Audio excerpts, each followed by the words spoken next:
Dans certains villages africains, dire non n'est pas une opinion, c'est une trahison. Dire non, c'est défier les ancêtres, les anciens, les traditions, et parfois dire non te coûte tout. Ta famille, ton nom, ta place. Ce que tu vas entendre n'est pas une légende. Ce n'est pas une histoire inventée pour émouvoir. C'est une histoire vraie.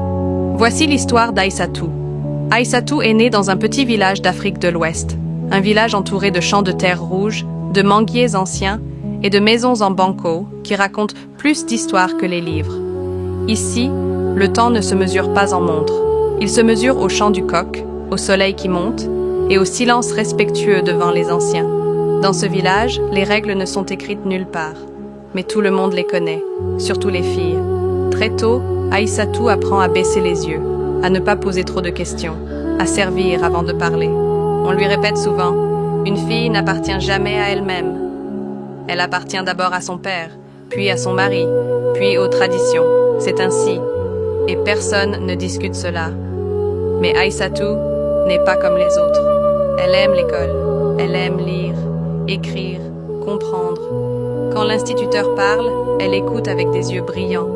Quand les autres filles rentrent vite à la maison, elle reste un peu plus longtemps à rêver. Elle rêve d'un avenir différent. Et déjà, le village commence à murmurer. À 13 ans, les regards changent. À 14 ans, les murmures deviennent insistants. À 15 ans, Aïssatou n'est plus une enfant. Dans les yeux du village, elle est devenue une épouse potentielle. On ne lui demande plus ce qu'elle veut apprendre. On commence à discuter de à qui elle sera donnée. Un soir, son père l'appelle. Sa voix est calme, trop calme. Il ne la regarde pas. Il dit simplement « Le mariage est décidé. » Silence. Tu partiras dans 1 mois. L'homme a plus de 40 ans. Il est riche, respecté. Il a déjà 2 femmes. Aïssatou sent son cœur se briser. Mais dans cette maison, on n'explique pas les décisions, on les annonce. Cette nuit-là, Aïssatou ne dort pas. Elle écoute les grillons, le vent, les tambours lointains d'une cérémonie qu'elle n'entend plus vraiment. Une question la hante. Si je dis non, que va-t-il m'arriver? Car elle le sait. Dans ce village, les filles qui disent non disparaissent autrement. Elles ne meurent pas, mais plus personne ne les voit. Le lendemain, les anciens sont réunis. Le cercle est formé. Les bâtons sont posés au sol.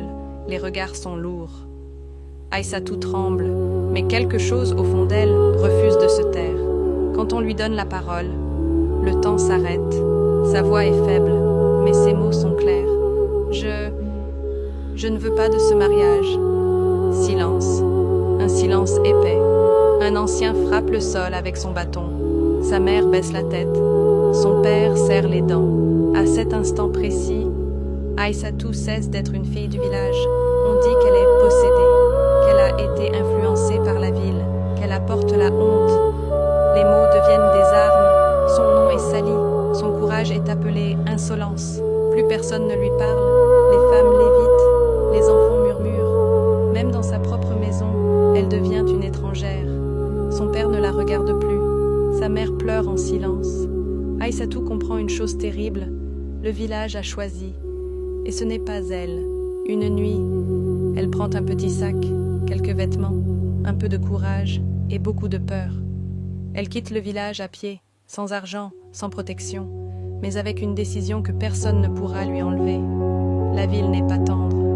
Elle dort chez des inconnus. Elle travaille comme domestique. Elle mange parfois une seule fois par jour. Mais pour la première fois, personne ne décide à sa place. Les années passent. Aïssatou apprend à lire correctement, à écrire, à comprendre ses droits. Elle rencontre d'autres filles comme elle, brisées, rejetées, mais vivantes. Un jour, une ONG l'invite à témoigner.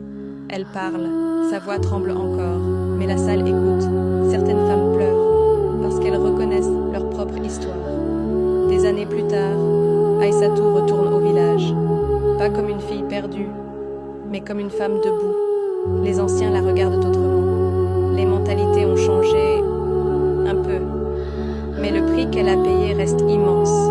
Aïssatou a perdu son village, mais elle a gagné sa liberté. Et parfois, le courage ne consiste pas à se battre, mais simplement à dire non. Aïssatou a perdu son village, mais elle a gagné sa liberté. Et parfois, le courage ne consiste pas à se battre, mais simplement à dire non.